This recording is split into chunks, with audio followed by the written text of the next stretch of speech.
दोस्तों तुम देख रहे हो हसीन पंजाब टीवी ते मैं तुहाडा मेज़बान अमीर हमजा। दोस्तों सब तो पहले अपने चैनल हसीन पंजाब टीवी ਨੂੰ करो सबसक्राइब ਤੇ ਨਾਲ ਲੱਗੇ ਬੈਲ ਦਾ ਬਟਨ ਦਬਾਓ ਤਾਂ ਕਿ ਸਾਡੀ ਹਰ ਨਈ ਆਉਣ ਵਾਲੀ ਵੀਡੀਓ ਸਾਡੇ ਵੀਰਾਂ ਤੱਕ ਆਸਾਨੀ ਨਾਲ ਪਹੁੰਚ ਸਕੇ ਔਰ ਤੁਸੀਂ ਉਹ ਵੀਡੀਓ ਦੇਖੋ ਸਭ ਤੋਂ ਪਹਿਲੇ। ਅੱਜ ਆਪਣੇ ਵੀਰਾਂ ਭਰਾਵਾਂ ਵਾਸਤੇ ਇੱਕ ਪਹਿਲਨ ਝੋਟੀ ਦੀ ਵੀਡੀਓ ਲੈ ਕੇ ਹਾਜ਼ਰ ਹੋਏ ਆ। ਮਾਸ਼ਾਅੱਲਾ ਅਨਮੋਲ ਹੀਰਾ ਹੈ, ਮੁੰਦਰੀ ਦਾ ਨਾਗ ਹੈ। ਕੈਮਰਾਮੈਨ ਸਾਹਿਬ ਮੱਝ ਦਿਖਾਉਂਦੇ ਨੇ, ਉਸ ਤੋਂ ਬਾਅਦ ਪੁੱਛਾਂਗੇ ਸਾਰੀਆਂ ਗੱਲਾਂ ਮਾਲਕਾਂ ਦੇ ਕੋਲੋਂ ਵੀ ਇਹ ਕਿੰਨੇ ਦਿਨ ਲੈਂਦੀ ਹੈ ਸੂਣ ਦੇ ਵਿੱਚ, ਕੀ ਹਿਸਾਬ ਕਿਤਾਬ ਹੈ, ਕੀ ਡਿਮਾਂਡ ਕਰਦੇ ਨੇ। सारी गलबात जनाब तफसील के नाल करांगे। मझ देखने तो बाद अच्छे तरीके नाल कैमरामैन साहब मझ दिखानी है। माशाअल्लाह चंगी वेल है, कद दरमियाना है, मझ का पूरा मुठ पर थन लग्या होया और माशाअल्लाह हवाने दी मशकां बनिया हुई ने पूरे जिसम उत्ते गिठ गिठ पशम है। चाचा ना सोटी ना मार इनू ते वैसे इनू गानी तो फड़ लै ते अच्छे तरीके नाल कैमरामैन साहब मझ दिखानी है। दिखावा च कमी पेशी ना रहे। बड़ा खूबसूरत हवाना है, हवाने के ऊपर दो बटन भी मौजूद ने। कैमरामैन साहब इधर दिखाया जे इनू यहीं करके ना चाचा आराम नाल टोर यहीं करके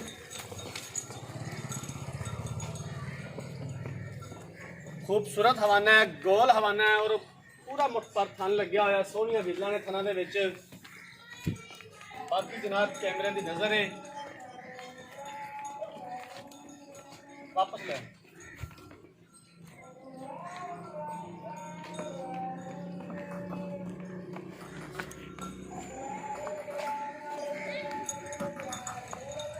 स्याह काली है जनाब, चिट्टियां अखां ने।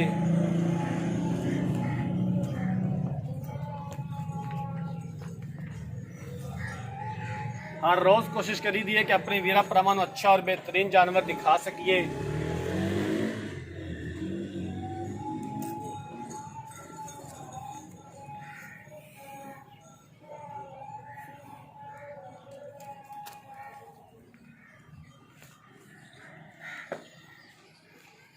जिन्होंने वीर भरावां ने चैनल को सबसक्राइब नहीं किया, साड़ी रिक्वेस्ट है कि चैनल को सबसक्राइब करन।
लो जनाब अच्छे तरीके नाल कैमरामैन साहब ने मझ दिखा दी है।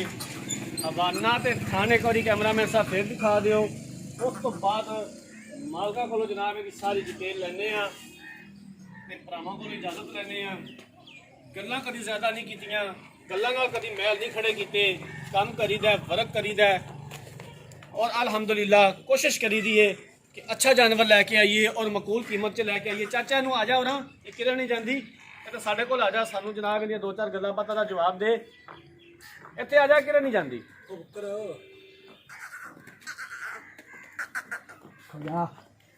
ਇਹ ਕਿਰੇ ਨਹੀਂ ਜਾਂਦੀ। अस्सलाम वालेकुम। वालेकुम सलाम। ਚਾਚਾ ਜ਼ਫਰ ਕੀ ਹਾਲ ਹੈ ਤੇਰਾ? अल्लाह दा शान। ਚਾਚਾ ਕਿਧਰੇ ਨਹੀਂ ਜਾਂਦੀ ਉਰਾ ਮੇਰੇ ਕੋਲ ਆ ਜਾ ਇੱਥੇ ਉਹਨੂੰ ਛੱਡ ਦੇ। ਕੀ ਨਾਮ ਹੈ ਤੇਰਾ? जफर है जी मेरा ਬਦਲਿਆ ਤਾਂ ਨਹੀਂ? नहीं यार। ਅੱਛਾ ਇਹ ਹੀ ਹੈ ਚਾਚਾ ਜ਼ਫਰ ਪਹਿਲੇ ਤਾਂ 10 ਮੱਝ ਨੇ ਵਾਕਿਆ ਪਹਿਲਾ ਸੁਬਾ ਸੁਣਾ पहले से ਕਿੰਨੇ ਦਿਨ ਲੈਂਦੀ ਸੂਣ ਦੇ ਵਿੱਚ? ये हफ्ता का ले जासी ਹਫਤਾ ਲੈ ਜਾਏਗੀ ਸੂਣ ਦੇ ਵਿੱਚ। ਮੱਝ ਪਾਰ ਤਾਂ ਨਹੀਂ ਪਾਉਂਦੀ ना जिम्मेवारी भर दिया। ਪਹਿਲਾਂ ਮੱਝ ਚਾਚਾ ਬੰਦ ਖਰਬੂਜ਼ਾ ਹੈ, ਠੀਕ ਹੈ ਤੇਰੇ ਦੀਨ ਇਮਾਨ ਦੀ ਗੱਲ ਏ, ਝੂਠ ਨਹੀਂ ਬੋਲਣਾ ਮੇਰਾ ਵੀਰ। ਮੱਝ ਅਗਰ ਭਾਰ ਪਾਉਂਦੀ ਹੋਈ ਜਾਂ ਤੇ ਕੋਈ ਥਣਾ ਦਾ ਫਾਲਟ ਹੋਇਆ ਤੇ ਜ਼ਿੰਮੇਦਾਰ ਤੂੰ ਹੈ। मैं अज गई मुकदी मुका मेरी जिम्मेवारी हर गल दी। ਠੀਕ ਹੋ ਗਿਆ। हाँ ਕੀ ਇਹਦੀ ਡਿਮਾਂਡ ਕਿੰਨੇ ਦੇ ਪੈਸੇ ਨੇ? ते मुल भावें जिन्ना मर्जी करा लो 2,65,000 दी आपा देनी है पर ये जे गिले वे जे मैं इमाम नहीं लगे 2,65,000 ਚ ਮਜ਼ੀਦ ਪਿਆਰ ਮੁਹੱਬਤ ਹੋ ਜਾਏਗਾ। तो कर ला दे वादा कर ਕਰ ਲਓਗੇ? हाँ ਠੀਕ ਹੋ ਗਿਆ। ਜਿਹਦੇ ਅਗਰ ਚ ਮੈਂ ਗੱਬਨ ਦਾ ਆਪਣੀ ਸੌਦਾ ਹੁੰਦਾ ਹੈ ਤੇ ਥਣਾ ਦੀ ਇੰਸ਼ਾਅੱਲਾ ਹਵਾਲਾ ਦੀ ਤੇਰੀ ਗਾਰੰਟੀ ਹੈ। यार थाना दा खुदा नु पता पहलने ਅੱਛਾ आ गई समझ। ਤਾਰਾ ਮਾਰ ਕੇ ਦੇਗਾ? हां तारा मार ते देवां दा ठीक हो घर पावे मेरी जिम्मेवारी है। ਠੀਕ ਹੋ ਗਿਆ। आ गई सम मैं दी नस्ल जात मैं दी ਚੱਡਾ ਮੈਂ ਨੂੰ ਥਣ ਮੈਂ ਨੂੰ ਮਾਸ਼ਾਅੱਲਾ ਗਿੱਠ ਸੋਹਣੀ ਗਿੱਠ ਮੱਝ। ਤੇ ਲੋਕ ਗੱਲਾਂ ਕਰਦੇ ਨੇ ਇੰਨੇ ਇੰਨੇ ਥਣ ਤੇ ਵਿਰਲ ਲੱਗੀ ਤੇ ਇੰਨਾ ਚੌੜਾ ਚੱਡਾ ਸੀ ਛਾਤੀ ਜਿੰਨਾ ਬੰਦੀ ਜਿਵੇਂ ਚੌੜਾ। ਸੋਹਣੀ ਮੱਝ ਹੈ ਮਾਸ਼ਾਅੱਲਾ। ਆਈ ਸਮਝ ਇਨਸ਼ਾਅੱਲਾ ਨਾਲੇ ਵੀ ਐਵੇਂ ਬਦੌੜ ਨਹੀਂ ਮਾਲ ਦੀ ਮੈਂ ਖਾਸ ਨੀਲੀ ਦੀ ਮੈਂ ਠੀਕ ਹੋ ਗਿਆ। ਵੇਖਣ ਖਾਣਾ ਵਾਲਾ ਮਾਰ ਕੇ ਪਤਾ ਲੱਗ ਜਾਂਦਾ ਹੈ ਬੂਟੇ ਕਿ ਨੀਲੀ ਦੀ ਮੱਝ ਹੈ ਖੰਮ ਦੇ ਉੱਤੇ ਮੈਂ ਖੜੀ ਤੇ ਆਰਫ ਵਾਲਾ ਇਲਾਕਾ ਹੈ, ਇਹ ਵੀਰਾਂ ਨੂੰ ਪਤਾ ਹੈਗਾ।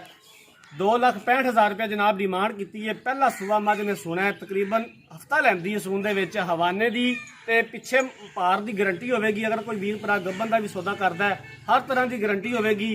ਪਹਿਲਾ ਸੂਆ ਸੁਣਾ ਹੈ, ਇੱਕ ਹਫਤਾ ਲੈਂਦੀ ਸੂਣ ਦੇ ਵਿੱਚ। 2,65,000 ਰੁਪਏ ਡਿਮਾਂਡ ਕੀਤੀ ਹੈ। ਉਹਦੇ ਵਿੱਚੋਂ ਵੀ ਮਜ਼ੀਦ ਪਿਆਰ ਮੁਹੱਬਤ ਹੋ ਜਾਏਗਾ। ਅਗਰ ਕਿਸੇ ਵੀਰ ਭਰਾ ਨੇ ਮੱਝ ਖਰੀਦਣੀ ਹੈ ਰਾਬਤਾ ਨੰਬਰ 0312 612 2054 ਇਸੇ ਨੰਬਰ ਤੇ WhatsApp ਬਣੀ ਹੈ। ਅਸੀਂ ਉਮੀਦ ਕਰਾਂਗੇ ਕਿ ਸਾਡੀ ਅੱਜ ਵਾਲੀ ਵੀਡੀਓ ਸਾਡੇ ਵੀਰਾਂ ਭਰਾਵਾਂ ਨੂੰ ਬੇहद ਪਸੰਦ ਆਈ ਹੋਵੇਗੀ। ਅਗਰ ਸਾਡੀ ਅੱਜ ਵਾਲੀ ਵੀਡੀਓ ਪਸੰਦ ਆਏ ਵੀਡੀਓ ਨੂੰ ਲਾਈਕ ਤੇ ਸ਼ੇਅਰ ਜ਼ਰੂਰ ਕਰਨਾ ਹੈ। ਜ਼ਿੰਦਗੀ ਰਹੀ ਤਾਂ ਮਿਲਾਂਗੇ ਇੱਕ ਨਈ ਵੀਡੀਓ ਦੇ ਨਾਲ। ਆਪਣੇ ਮੇਜ਼ਬਾਨ ਅਮੀਰ ਰਮਜ਼ਾਨ ਦੀ ਇਜਾਜ਼ਤ। ਅੱਲਾਹ।